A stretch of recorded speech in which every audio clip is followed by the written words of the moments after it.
welcome to LOA Today. I'm Walt Thiessen here with Louis D'Souza and Astrid Kaufman. Today is Monday, January the 6th, 2020. Continued Happy New Year to you all. It's 4 p.m. New York time, and wherever you are in the world, thanks for joining us for another episode of LOA Today, your daily dose of happy. And I'm happy that the three of us are back on Monday for 2020. I mean, it just seems like yesterday it was 2019. It's hard to believe, but just a week ago. And it also seems like it was just the other day, Louis, that you were completely wonderfully healthy. What the heck happened? Well, I was thinking about 2020 and, 2020 vision and perfect sight and all the rest of it. Well, you can't get perfect sight unless you haven't got perfect sight first, isn't it? No. You're supposed to imagine it. You're supposed to imagine it. You have to feel it. Well, that's one of the most important things I really want everybody to understand, because I keep on saying things like, I enjoy being sick and all the rest of it, that I do get sick, that I do have problems. And, it's a fantastic journey. And I really want people to be with me. I've got my foot propped up on a upside down washing basket under my table here, to keep it elevated, because I tore my calf muscle on skiing. So a lot of these things happen to people, and it happens to all of us, and it's how you deal with them. What are you focusing on now? So one of the things I did, Walt, which was quite fun, which I would never have done before because I didn't like it from my Christian days, I asked my LOA group guys to please pray for me. Ooh. From an LOA perspective. So, I said to them, guys, can you please spend 40 seconds or more visualizing my right calf muscle knitting itself together, getting together and getting to perfect shape? Can you visualize that? Can you see it? Can you just visualize it for me? And I put it out and I got a great response, and I put it out to anybody who's listening to LOA today as well. Because what I want people to do is understand the difference between somebody saying, pray for me, and not really knowing what to do, and praying for me and being very clear about what you're giving the universe to react and respond to. Aha, okay. Because I think most of us have experienced times where we were not well for whatever reason. Maybe we injured ourselves like you injured yourself. Maybe we just did something and we don't even know what we did. That's what happened to me almost 2 years ago. I injured my ligaments in my knees, and I still don't know to this day exactly what I did. I haven't figured it out, but boy, did it hurt. And if you're in one of those situations now, how the heck do you get out of it? And maybe you do ask for somebody to give you support and so forth, but what are you supposed to do with that support? I mean, some people will say, well, you just have to get yourself into that high-flying place and it'll all take care of itself. Other people will say, well, it doesn't matter what I do. I mean, I don't get better. So it's a good place for clarifying, especially in the year of clarity. It is, yeah, in the 2020 year. So I just wanted to wish all our listeners, a fantastic 2020. And I hope your vision of what you want is clear. Yes.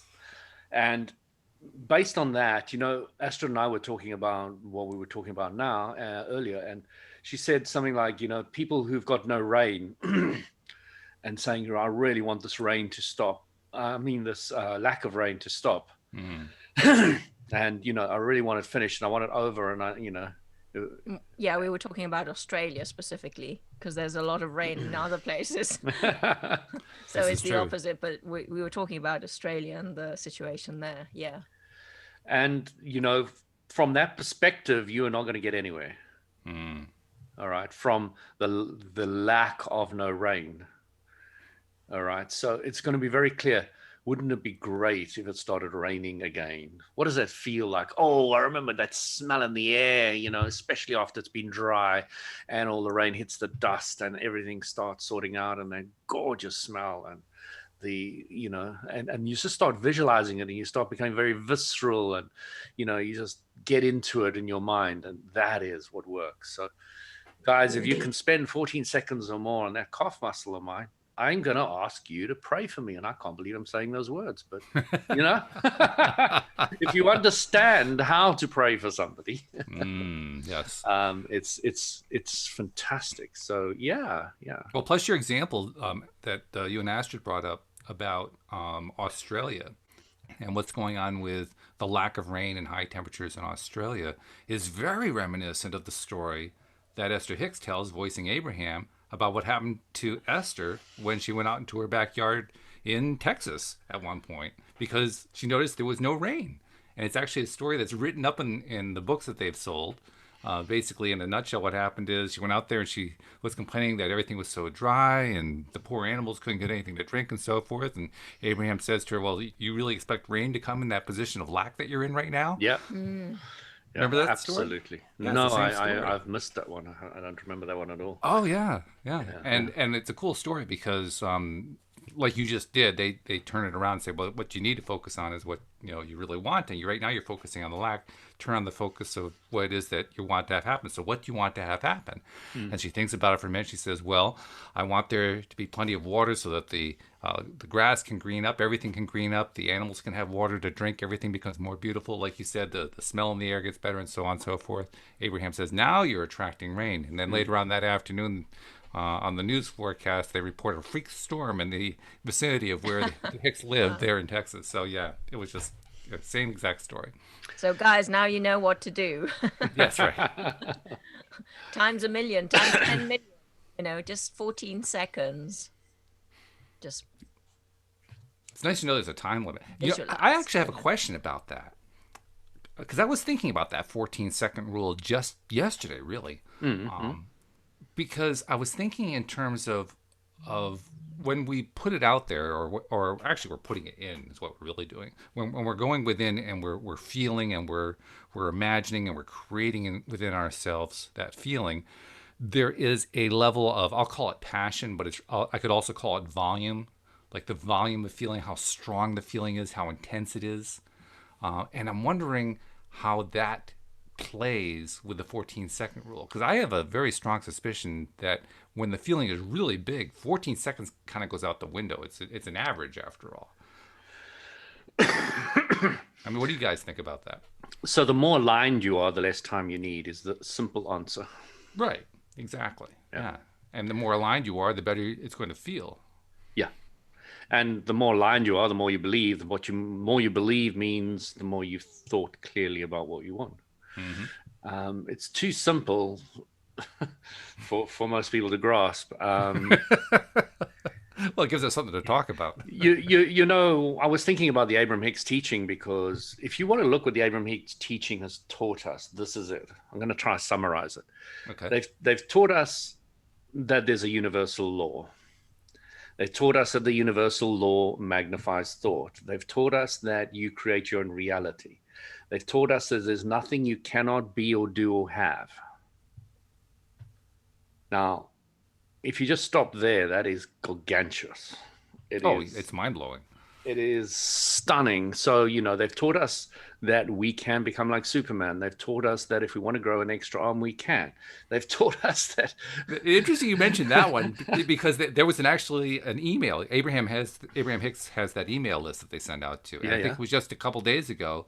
It was a quote from a talk where somebody asked, well, why isn't it that we don't grow third arms? You just mentioned third arms. I thought that was perfect. And the reply came back, well, it's because none of you believe you can grow a third arm. Exactly. I mean, I could tell what Abraham's answer is going to be on 90% of the stuff, and their philosophy makes complete sense to me. The reason why we haven't created all these things is as clear as why we've got them, So we've got that whole gambit covered, which is fantastic. And 14 seconds is really good, because if you aren't in that space, then 14 seconds is not a long time, and it feels very doable to focus for 14 seconds. And if you practice, the more you practice focusing for 14 seconds, the easier it becomes. Isn't it interesting? I mean, because it used to be 17 seconds, and once it got to 14, all of a sudden it seemed so much easier. Yeah. Yeah, I mean, 14 seconds is like it can feel like a long time if you're really not in a good space. If you haven't done it, especially. Yeah. Right. So by practicing it becomes easier and easier. but it's a doable thing. It's really you know, if someone said 68 seconds, which I think is in this book as well, Ask and It Is Given. They talk about 68 seconds. Well, seconds is 17 times 4, I think. Correct. 17 times 4. Yeah. Okay. So they used to say that if you just focus for 17 seconds, that is the universe giving you about 2,000 man hours of effort instantly back to you. And Wow. they said that if you go all the way to 68 seconds, that it's like millions of hours. That's and at pretty the 14th, significant. at the 14-second level, that means 68's been reduced to 56, so it's even shorter now. Yeah, it is. It is. It's not even 1 minute. It's not even a minute. Yeah. Wow. That is amazing. So that's what's great about it, isn't it? Because we now start feeling empowered. We now start seeing that we can change our reality. We start seeing that it is only our reality we're changing. And I mentioned the question of the passion, the intensity of the feeling, how strongly you feel it, how like you described it, how much in tune you are, how clear you are about the way you're thinking and feeling about it. When I was coming up with that idea and thinking about it that way, I was doing one of my Pivot Pals things.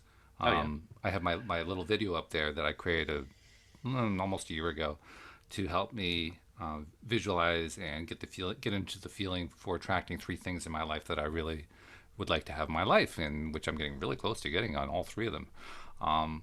The thing that kind of was sticking with me was that there are some days when I will play that video and I will feel it really intensely because I'm really in that vortex. Yeah. And there are other times I don't feel it anywhere nearly as intensely, that's what got me thinking about, the intensity makes a big difference. The intensity, I mean, like we were saying, that the 14 seconds is an average, is like a planet-wide average. Yeah. But at any given time, we can shrink that time zone or time stretch, or we can stretch it way out to a minute and a half because we're so poorly focused on it. I mean, it can work either way. So to me, that's almost like a get out of jail free card, because that means if you can get yourself into a really good feeling place, screw 14 seconds, you're there in a second and a half. I mean, it's just whatever level of intensity you can bring to the table. I mean, all the all the gurus. Many of the gurus have been fantastically good at instant manifestation. I don't know if you've ever heard of Milarepa, but it's an incredible story. If you can ever get a book on the life of Milarepa, do it. Okay. So he was a Tibetan Buddhist monk, but he wasn't really a Tibetan Buddhist or monk. He was a man who... fascinating story. I'll give you a bit of background on it. So Milarepa was brought up with a family, and the father died, so they stripped the wife and child of all property and all the rest of it. And of course, she's only a woman, so she doesn't get anything, blah, blah, blah. So her mother taught Milarepa to hate. And to hate these people intensely. And you know what a mother can do to a child when it comes to that subject. Or anybody for that matter. In either direction. It doesn't matter. Direction, yeah. So he became so good and started studying the occult that he was able to create locusts and all other things and plagues. And he just let them rip onto these guys. And he was incredibly powerful and manipulative and all the rest of it. And he really went to town on them. Then he decided that he wanted to study under this one teacher, but this one teacher didn't want him as a student because he was a black art student.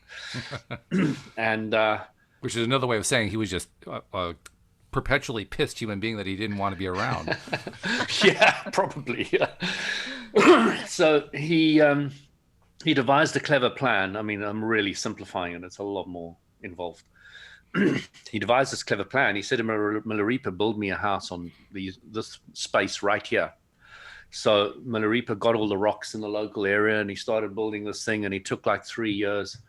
And and once it was kind of finished, the master looked at him and said, no, I actually wanted about 3 steps further that way. So he had to destroy this entire thing, move it 3 feet and start building the whole thing again. And he had to do it 3 times, and then the master still refused him. Some of us are slow learners. That's all. It's a journey. It's a journey. So eventually, Milarepa landed up, I'm summarizing a whole lot of things here. He landed up in a cave where he decided to study his own enlightenment. And the only thing he really had for food was a tree. And he used to slowly but surely eat the leaves of the tree. So the animals came, because he was so in tune with the vortex, came and lay on him and kept him warm at night. Oh my. Water dripped into his mouth. He ate the leaves of the tree and stayed alive. So he was this emancipated green alien sitting in the lotus position when some herders found him, and they saw him and they said to him, what the hell's going on with you? And this got back to his sister. His sister started bringing him a bowl of rice a day or something up into the mountains. And he was known to be able to run long distances without ever fatiguing, and just like bouncing off the rocks, which is a famous Buddhist technique which they use. Maharishi Mahesh Yogi was teaching it in Transcendental Meditation to his guys. You start off by sitting in the lotus and then bouncing around the place. That's how you start the process. So it ultimately boils down to levitation, which means the opposite of gravity, being able to control gravity. So Milarepa went through all this, and eventually he was asked, please come to the monastery. And he didn't want to belong to any group or sect really anymore. He had realized that he was way past all that. Right. None of that is of any importance. So he eventually went down to the temple, but he didn't really want anything to do with it. So basically, long story short, he started his own group and taught them, and it was all fascinating, and when he died, it was really incredible, because every single student said Milarepa was with them at his death. And at his death, they had flowers falling down from the sky. Wow. So thousands of flowers fell down from the sky at his death. So it's just an incredible story of one of the many celebrated masters out there who have done things like this. When did he live, Louis? What age? What period? 1800s. I don't know. It's a long time ago. Yeah. Okay. Interested. I did actually see the date the other day again, because I was reading a Buddhist book again. Fascinating book, not quite as fascinating as Milarepa, but quite an interesting, what is it? Touch the Clouds, I think it's called. It's you can get it in Audible. Quite interesting. It gives you a great insight in Tibetan Buddhism from a very different perspective. Yeah. All right. yeah. Before we started the show, we were going to spend time, and you've already started to do this a little bit. We're going to spend some time talking about the law of attraction version of prayer. Let's go into that a little bit more deeply. So Milarepa, for example, was able to turn his prayer, which are thoughts. Does everybody understand that prayer is nothing but thoughts? Well, let's start there. I mean, let's pretend that nobody knows anything. Let's start at ground zero. So if you think about it, you're taught in the beginning to kneel at the edge of your bed and say, I pray for mommy, I pray for daddy, I pray for. And, I didn't get the impression when I was young that had any power at all. Personally. I was completely confused by the whole process, to be perfectly honest. So when I was getting older and getting to all the spiritual stuff, I went to a Christian prayer group, and they sat around and they said, I want to pray for Joe Bloggs. They've got an exam and I hope they excel. And Joe Bloggs is Jane Doe is sick. I really wanted to get I wanted to get better. And when they came to me, I said, "Sorry guys, I got a bit of a problem." And they all, "What's this guy talking about?"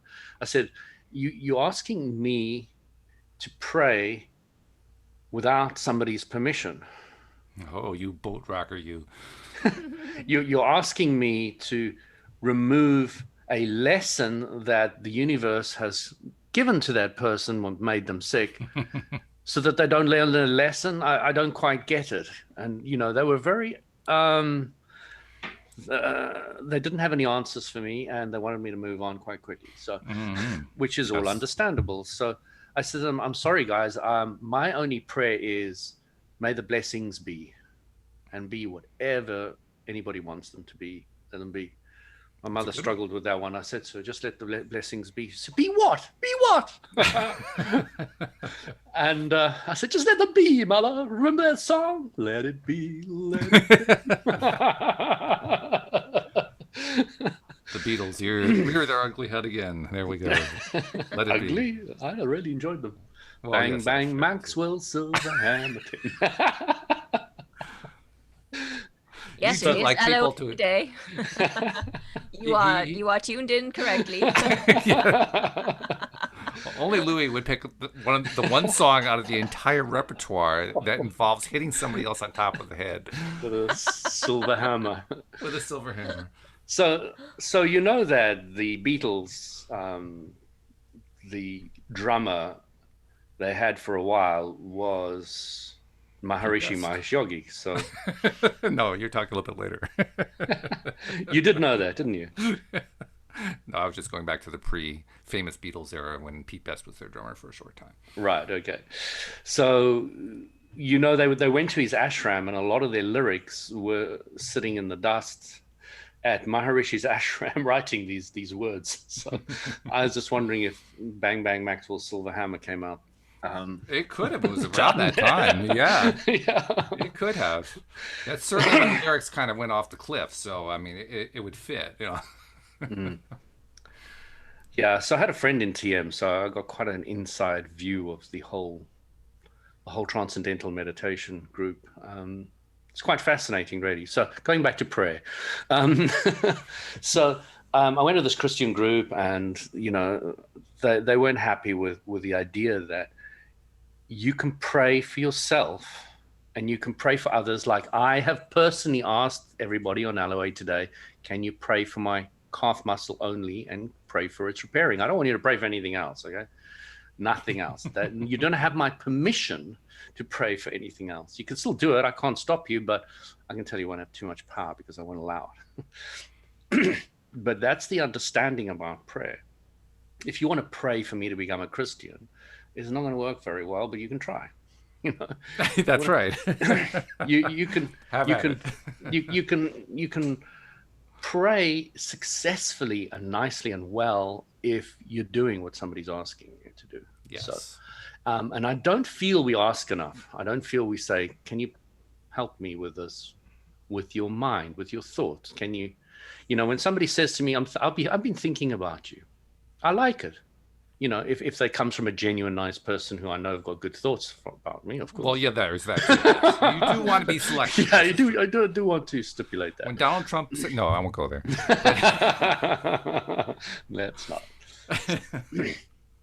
So prayer is thought. Now, somebody said to me, I went to a group and I was teaching the law of attraction. She said, is the law of attraction God? And it stumped me because I'd never heard that question before. And it's a good question. Sure.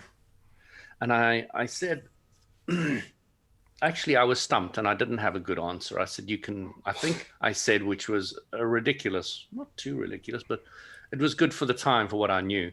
I said to her, you can look at it as God if you want, but I don't.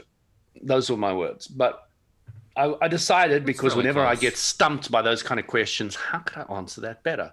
So now my answer is, the law of attraction is not the whole of God, but it was created by God. And by God, I mean by our higher selves. Sure. Source energy. So yes. Our higher selves created the universal law of attraction. We created it so that we can come down and have a contrasting universe we can muck around with. Yeah. I think that's a lot closer. Yeah. I'd even draw a parallel. I'd say the law of attraction is to God as watts and amps are to electricity. So source energy is God in my view. Mm-hmm. And so if I replace source energy in that sentence, then the law of attraction is to source energy as watts and amps are to electricity. In other words, they're the units. They're the method. They're the Conduit. mechanism, the conduit of electricity. Whereas electricity itself is electricity. So they work together. They go together, but they're not exactly the same thing. I think the same thing is true with source energy, which is God, and the law of attraction. They go together. They aren't the same thing. They aren't one and the same, but they work together. Yeah, no, I completely agree.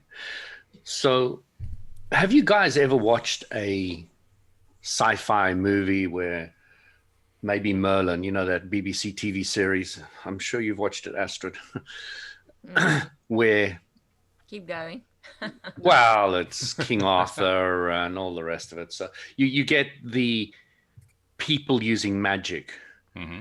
And when I see the use of magic in some of these movies, I kind of align with it. I think I can do that. Sure. And there's a strong feeling that I am capable of actually doing these incredible things. And it's really interesting because your higher self is giving you a positive emotion, meaning it is true. It's giving you personal validation that this is not just theoretical, but this is something you can manifest. Well, energy can be manipulated. Yeah.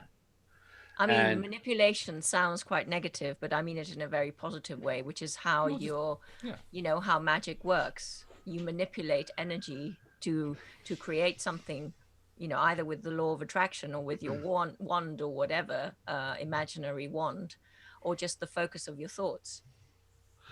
Well, if we remember what the root of the word manipulate is, when you go back to, I don't know if it's Latin or Greek, but if you go back to the origins, it's to use the hand, to hold in the hand, to do things with the hand. That's what the man part is, manipulate.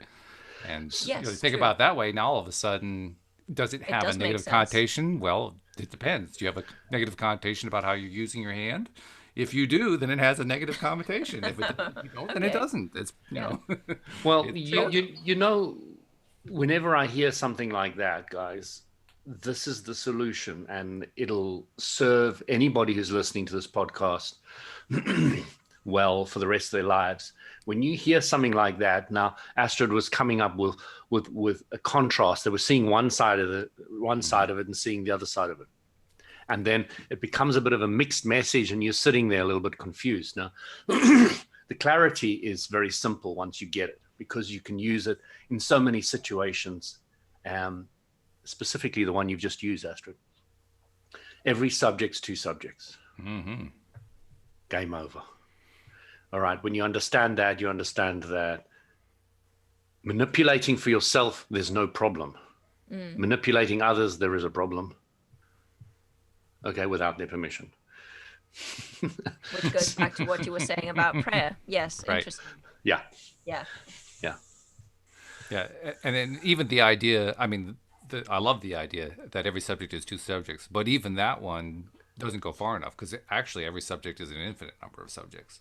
I mean, there are always degrees and transitions, and how much are we leaning this way and how much are we leaning that way and all that kind of thing. But vibrationally, Walt, you'll be, whenever you're on any one of those millions, one of them will be for what you want and one of them will be not for what you want. And there'll be degrees of that as well. But one will be on one side of the scale, one will be on one of the other. So you really want to simplify it as it is only two subjects. And let me focus on the one that I want, not the one I don't want. Oh, yeah. It's a lot easier to think about it that way. So that's why I like the concept so much. No doubt about that. Man loves to make things a lot more complicated, and we're good at it. Play in that mire of we've been working on it. It's complicated and confused and all the rest of it. And people go to Abram and said, "Oh, but I'm crying." He says, "No, you're either laughing or you're crying. You're either in a high vibration or you're low vibration. It's impossible to be in two vibrations at the same time." But we can multitask. We're very good at that. We can go to one side and then go to the other, go to one side and the other, but we're not doing both at the same time. At the same instant, no. Yeah. And that is the important thing to understand. That's exactly what multitasking is. It's very briefly being in this instant and that instant and this instant and that instant until you can't That's see the your difference pivoting. anymore. You can't talk about multitasking. You're a man. Sure, I can. I can admit loudly and clearly that I used to multitask for years very poorly. You mean you've got some yin in your yang? I do. In fact, I used to get confused about the whole left brain, right brain thing because I'm pretty able to draw from both sides. I mean, there are times like today I was completely left brained. This was an entirely left brain day, but I can just easily jump over to the right brain. So when I think about the conversations I've had where people say, well, I'm predominantly left brained or I'm predominantly right brained, I think to myself, really? Wow. That must be really limiting. Well, Yeah. I just say to people who say things like that, as you believe, so it becomes. Yeah, no kidding. And it really, really annoys them. It's like this guy who spent 2 hours with me in the sauna talking about somebody who believed the world was round now believes the world is flat, and why? Because I was really curious. The Flat Earth Society is huge and it's growing. Yeah. And Astrid's husband, my brother, he talks about that quite a bit. Does he really? He doesn't believe the world is flat. But he talks about it. That's interesting. No, but it's very interesting. He's very aware of all the different opinions in the world. That's his kind of nature. Okay. Yes. This guy was spending 2 hours talking about it, and I was really getting into it, and he really thought he had started to convince me that the earth was round. And I said to him that Flat or round. Flat or round. I said to him, you have spent a lot of time researching and getting a belief that the world is flat. And the universal law of attraction can do nothing other than bring you more evidence that the world is flat. Yes. And if I focus on getting more evidence that the world is round, I will get and collect more evidence that the world is round. He was so flabbergasted by this statement. He was so annoyed that he literally turned around and walked away. Yeah. I've known this guy for a long time. I didn't say goodbye, didn't say nothing. I've never seen him again, interestingly. He turned around and walked away. 2 hours wasted on this idiot. Which perspective was that again? Oh, dear. Yeah, it's like what happens with your news feed on Facebook. If you subscribe to certain things, then you're going to get more of what you want on Facebook that is feeding your beliefs. And so everyone's Facebook timeline or feed is going to be completely different based on their beliefs and what they're looking for and looking at and wanting to look more at. So it's very interesting. It's the same kind of thing. Facebook has done that, haven't they? They have said, I understand how the world works, and I'm going to mimic it to help people. So if you tend to go and look at Joe Bloggs' Facebook by yourself, it'll start giving you more feeds from that person. Mm-hmm. So it understands the law of attraction and is mimicking it in its design, which I think is very impressive. It is. Yes. I think it's really interesting to go see someone else's feed. It's like a whole new world opens up. Oh, the world is flat. Wow, I didn't know that. Mm-hmm. Yep. And the amount of evidence for it is quite astounding. Really is. Really is. Don't you think it depends on perspective? Like, where are you standing now? Yes, it does look kind of flat. No, this guy reckons that it's completely painted and simulated completely. And that there's a ceiling there, and that if you send up rockets, they can't. There's no space. Uh-huh. So Wow. it gets really involved. He believes that there is land beyond the poles, Okay. tons of it, and it goes on forever beyond those big white walls, etc. There is But land. it's not on a curve. It's on a perfectly level surface. It goes on forever. So, there's a lot involved with believing the world's flat. It's not as simple. And there are people who have been to the poles and who have seen these worlds and come back and talked about them. And there's YouTube videos that you can see, very old ones, of guys who've done it. But now nobody's allowed to go there now. And there's an agreement and blah, blah, blah, blah. So it goes on. I mean, but I'm curious about one thing. Maybe you don't know the answer, but I got to throw it out there anyway, because I've always wondered how they rationalize this. I know there are a lot of people who are very interested in this flat Earth concept, but I'm pretty sure most of them have flown.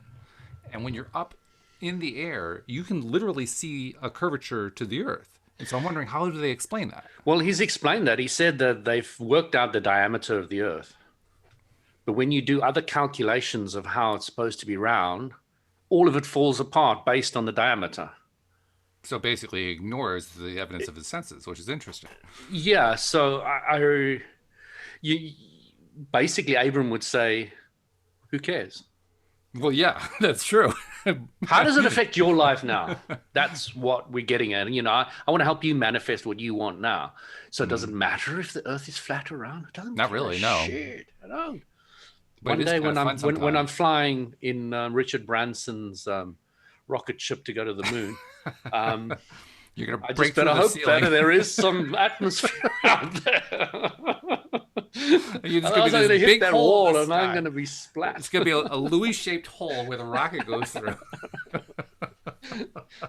But that's an interesting. I mean, that's a very obvious difference in perspective. Yes. But imagine all the different perspectives that we have on all the different subjects in the world, and my goodness, it's all about perspective. That's what is going on in my mind is a completely different perspective from what is going on in your mind or Louis's mind or anyone else's mind. Exactly. On every single subject. Yeah, that's why I'm so fascinated by what their answer would have been to that. Not that I really care at all about flat Earth, but I want to understand their perspective. Their perspective has something to teach me. Even if I find it to be crazy, it still has something to teach me. That's the reason why I spent 2 hours listening to him. I was fascinated. Yeah. Sure. Because this is somebody who's now got a completely different perspective. A guy said to him, if you go study it and have a look at it and come back to me and prove that the world is round, I will give you £2,000. Ooh, okay. And he went and he couldn't prove it. And now he believes that the world is flat, actually. So it was really, really interesting. It was a fascinating discussion. And when somebody's got a completely different perspective like that, I absolutely lap it up. I'm so excited because, somebody who crochets or knits very well, etc., they've got a great perspective about it all. I think there's also there's a great lesson in it too. One of the things that we as conscious, deliberate creators often find ourselves saying to ourselves, particularly if we have an injury like you have, and the injury hurts a lot, and we want the pain to go away, and it's not going away quickly, we say to ourselves, wow, it's so hard to get into that imaginary space. It's so hard to imagine what it feels like to have a healthy calf. It's so hard. I mean, we make these generalizations like that. And then we hear stories about flat earthers who have completely managed to totally disabuse themselves of anything that has to do with reinforcing the idea that the planet is round. They've totally taken it outside of their perspective. So it doesn't they don't even see it. They don't even see it. Talk about the ability to separate your attention from what your senses are telling you. They're doing it beautifully. They are. And that's when you start seeing that, you really start realizing that I can create my own reality. Yeah. I got this podcast up, and I've always said, I just want somebody to organize everything and I just rock up. So now I've got somebody who does all the emails. Yvonne is brilliant. She was on the show. Mm-hmm. I got somebody who finds all the people. We've got 20 people in our first course. We're still filling up the second one. And I've just got to rock up and talk. Congratulations, by the way. Yeah, thanks. I'm really excited. And actually, I was saying to Astrid, I'm not that excited. It's just like, it's more like the next natural step, rather than a big wowie. And that's what Abram was always looking for. And he says, if you want to move forward to get to your next step, it should just be a next natural step. And I keep on talking about it. I talked a lot about that with the car. manifesting the Jaguar. And it's such an important thing. It's just like, what else would I be doing in my life? It's natural. It's what's going to happen. There's no doubt, there's no confusion, there's no questioning, there's no, maybe I'm missing a bit of the excitement of it all, but I think once I get to talk to everybody and feel them all out, it's going to be amazing. I'm really going to enjoy that massively. Well, But I that's think a also. really big point as Oh, go well. ahead. Go ahead. What Louis said, that's a really big point as to the next natural step. And of course, it's that feeling of, it is the next natural step, and therefore it's totally clear, and so therefore you don't have that adrenaline because it's just the next step. That's actually really, It means profound, low or close to zero resistance. exactly, And that means easy that manifestation. That's yeah. what it means. Yeah, that's really I good. think there's also That's a big value. point. It is. I think there's also value in the celebrating, because I think, to me, for myself, my goal is to get to the point every single day of my life where the next step is the next logical step, and it's so easy, and I'm celebrating it. So I'm feeling really great about oh, there's the next step. Oh, there's the next step. Oh, yeah, there's the next step. I love it. I absolutely love it. Now, you're talking That's nice. about the high-flying disc, and that is really something that personally I haven't managed to maintain. And the people that do, their manifestation is through the charts. Yes. And I can see myself getting there as I go higher up the emotional scale. And it's really interesting to be clear about where you are, and to work with where you are and not where everybody else, or where the high gurus are, where this guy is or that guy is. You got to find where you are and work from that place and appreciate it, because you're unique. Yes. There's nothing anywhere like you. Never has been, never will be. You are unique, and your uniqueness is everything. Your uniqueness is what you came here for. Your uniqueness helps expand the whole. Your uniqueness is everything. And plus, this is a pretty cool experience, this physical lifetime thing. Yeah. I mean, every single moment of every single day is just, if you can take your perspective away from, I'm dealing with this massive problem, which is what I was doing for most of the day today. But when I take my perspective away, kind of zoom back and look at the whole picture, like, damn, this place is friggin' amazing. It's just amazing. Look at everything that's manifested here. It's just incredible. And look what I went through. I kept manifesting the same feeling of frustration over and over and over, and it kept getting bigger and bigger. I mean, how cool is that? The good thing is that you noticed that. Well, it's easier when I'm not, buried my nose into it, like, oh God, why can't I break through this barrier? And I can sit back and say, whoa, oh my God, what a process this is. It's just amazing. And then change it. Well, Yeah. I just did, actually, just by doing that. You changed the feeling. Just by changing the perspective. Yeah. Oh, that perspective is everything. Which raises a question that I think can kind of fill out our conversation about the role of prayer in the law of attraction.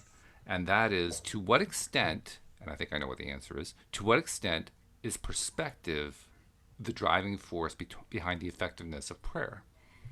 What do you think? Well, let's define the word perspective. Okay. How would you do that, Astrid? Perspective. PERSPECTIVE. No, this is not a spelling bee. Okay, you've stalled now.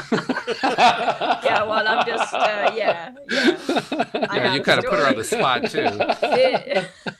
It just felt right. So, Astrid, I'm about to throw some cold water on you. Tell us how you feel about it. Well, it's kind of getting stuck, and then if you can just, if you can just get a slight See an unstuckness. Yeah, if you can, as you said, zoom back and just get a different picture, then all of a sudden, wow, hang on, right, let's take it from here. It's it's getting unstuck from a place and seeing things in a different way, or maybe not. Perspective can be, what is the picture, and do you want a different perspective? Change the picture. Mm-hmm. And how do you change the picture is try and see the picture first. What is it that you're looking at? What is it that you're feeling? If you know what you're feeling, you can change how you feel. So that, the emotional guidance system for me is all about step changing into a different perspective. Mm-hmm. Yep. So from despair to anger to contentment to satisfaction to joy, those are all different perspectives on an emotional scale. But obviously there are different perspectives on other levels as well. Mm-hmm. So it's about change. It's about changing through awareness. You get a different perspective when you become aware. You become aware that that some people think or believe that the earth is flat. That's a different perspective. Mm-hmm. Yeah, sure. So why I asked that question, Astrid, was because in breaking down the definition of words, you get your answers. Good one.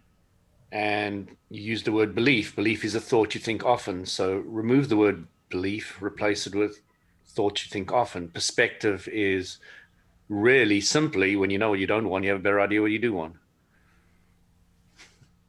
It's a perspective. So if you break everything down to its simplicity, I can teach LOA in 5 minutes because it is so damn simple. It is. It's true. It is so damn simple. And in this complicated world of ours, I'm really starting to see the place of religion. Because, boy, have they made things complicated.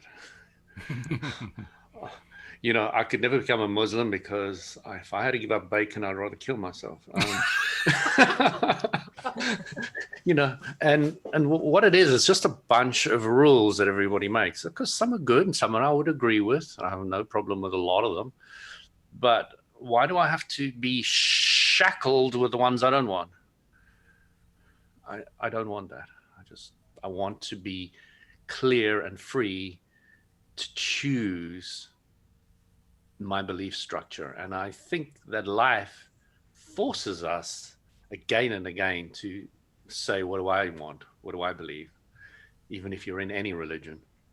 I don't believe there's anybody in any religion who hasn't questioned their religion to some degree or another. I really don't. Because life forces us again and again to say, that doesn't quite feel right. And as soon as you get that, it doesn't feel right, your higher self's giving you an absolute clarity on that. And then when you look at it from another perspective, but that does feel right. And then you've got your answer. But nobody teaches you, of course, your emotions or your guidance system. Yeah. Because the good old church, bless me, Father, for I have sinned. And you're sitting there in confessional.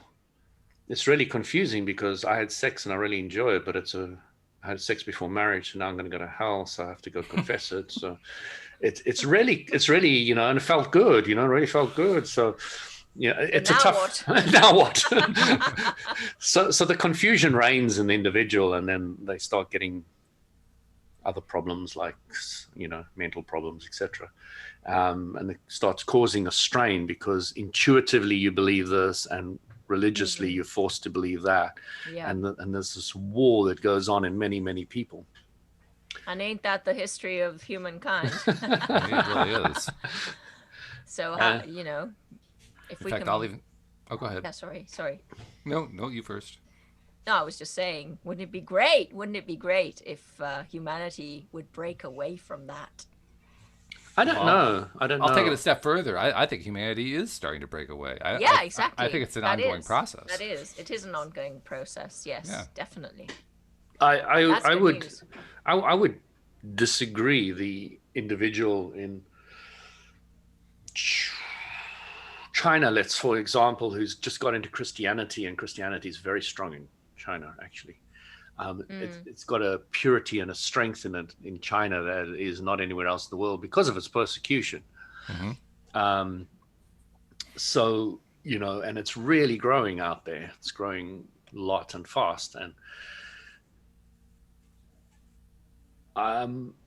I've read some Christian books that are mind blowing. You can see this guy understood the law of attraction, and he lived it, and he worked it, and he just flew through it. I mean, in prison, and the stories are incredible in China. Some great books about Christians in China. and I believe that these guys are learning LOA. They're learning to grow within the confines of their religion. And I don't think anything's going wrong anywhere. And the fact that Walt and Astrid seem to think that more people are breaking away from it is because of your perspective. You've broken away from it. Some more people you're seeing have broken away from it because that's your perspective. And the person who's in China who's just joined Christianity is thinking Christianity is growing. I spoke to a lady on the phone. I don't know, did I talk about this another week? But I think I did. But she was in India and she was a Christian. And, knowing me on the call, Vodafone, my cell phone company, sorting out a problem. I get this Indian lady and I start chatting to her and I find out that she's a Christian in India. And I said to her, yeah, well, you're definitely in the minority out there. And she said, oh, no ways. And I said to her, well, let me just Google it quickly. Oh, like 78% is Hindu, 17% is Muslim, and like 3% is Christian. Oh, I see where you're going with this. So she was like under the impression that Christianity is massive out there, and she was completely devastatedly shocked that it was only 3%. Oh no, you burst a bubble. Oh. But I don't think it's a true percentage. I think that there are a lot more Christians in India than people will give credit to, because I don't want to tell people I'm not a Hindu anymore, And I want to give a little perspective too, because when I said that I believe that people are moving away from Christianity, I did not mean that I thought what Christianity was wrong and something to be moved away from because it was wrong. No, good. That's fine. I wanted to make clear that I think people really are, a large number of people are moving away from Christianity. I don't think that's the final answer. I don't think it's the final step, because there are going to be people who later on are going to perhaps move toward it again, or toward Islam, or toward Buddhism, or toward atheism, or so Walt, I'm going to stop you there and I'm going to ask you, what is the yardstick that you should look for at anybody, no matter what their religious or otherwise belief? Well, when you throw the word should in there, I can basically say none of the above. Yeah. Because should doesn't fit in. Should is a moralistic concept, and it's a confusion that I think a lot of people experience, particularly where law of attraction is concerned, but also where religions are concerned. That there are shoulds that should be defining the way we understand. Okay, can I rephrase that? Is there a yardstick that you can use that you can use across the board? For what purpose? To the purpose of defining expansion. For the purpose of defining expansion in the individual. I was never really of the opinion that expansion had to be defined within the individual, so I have to sit with that one for a bit. I don't know. Tell me more about what you're trying to drive. I'll give you the answer. It doesn't really matter. All right.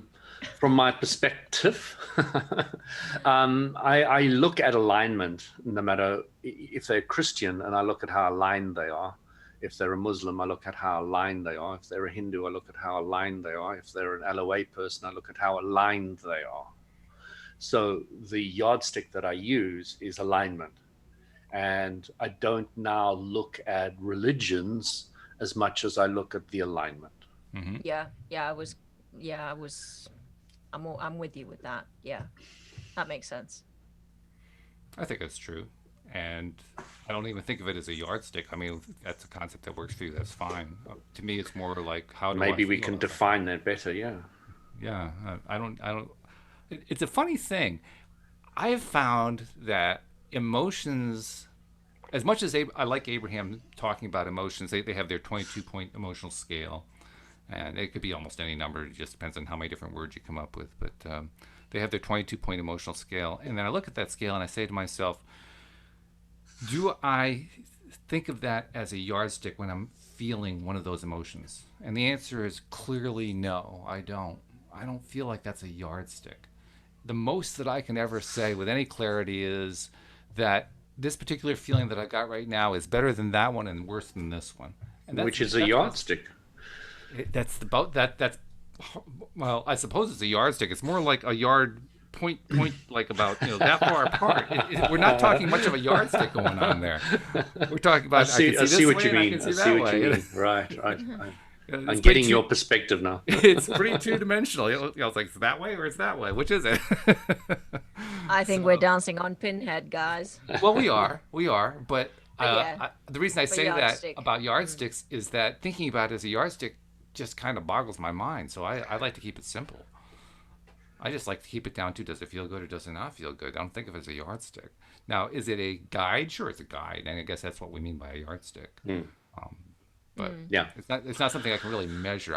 The most I could say, softer. Yeah, the most measurement I can apply to it is like what I talked about earlier.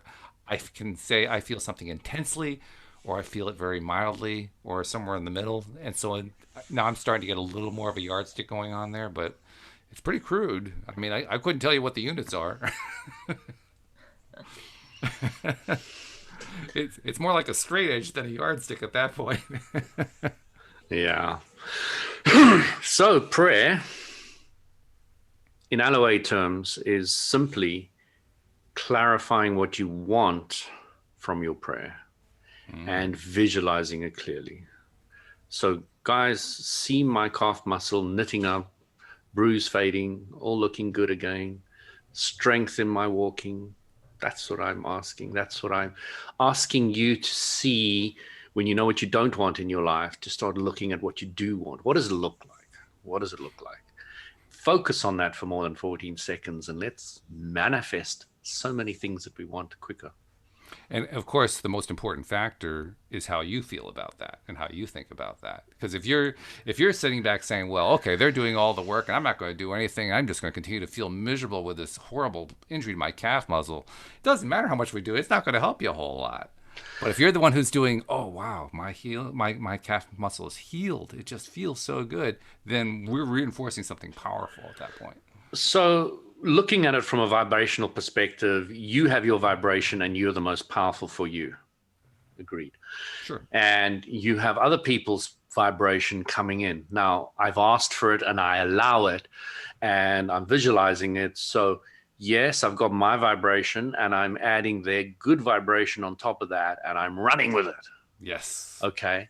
So that is the kind of visualization you want to have clarity about when you are using other people's vibration, because, as I've mentioned before, I have this Greenpeace individual who is so worried about the planet. And after a long discussion about LOA and everything and discussing how if all the world came together and focused on healing the planet for 1 minute, clearly, how quickly do you think the planet would heal? Instantly. That removed all the worry and angst from this individual, completely lifted it off their shoulders. Good for them. Oh, nice. Well and done. It was a complete transformation, and it took time. But this is the important thing, is to understand how that process works and to run with it. That's a good point.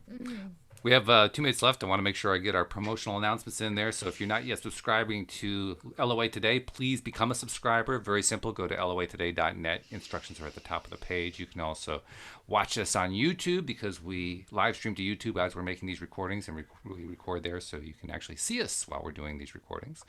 Just go to YouTube and search for LOA Today podcast videos. Click the little subscribe and the bell and you get notified every single time that we post there as well. So please become a subscriber. And guys, thank you for Louis, thank you for getting hurt. It's a strange thing to say, but you gave us a great excellent. I love that. Well, you said it. You couldn't have said it more perfectly. I mean, it was great. You gave us a fabulous topic. Great And discussion. yeah, Yes. yeah, I think it's a topic that we'll keep coming back to. I know it we will because we've talked about it before in a variety of different ways. But this idea of being able to heal oneself and then to reinforce the healing that other people are doing is it's almost endlessly fascinating and fabulous. And all three of us Very, have very, very experience with it, powerful. and it's so fun when you heal fast, especially. It's really, really, really fun. It's like, holy And cow, I did that. and life is meant to be fun. It is meant to be fun. That's right. So thank you, Astrid. Thank you, Louie. And Thank you, Walt. Thank you, Walt. thank you especially to our podcast listeners. We'll see you all next time here on LOA Today. Bye, everybody.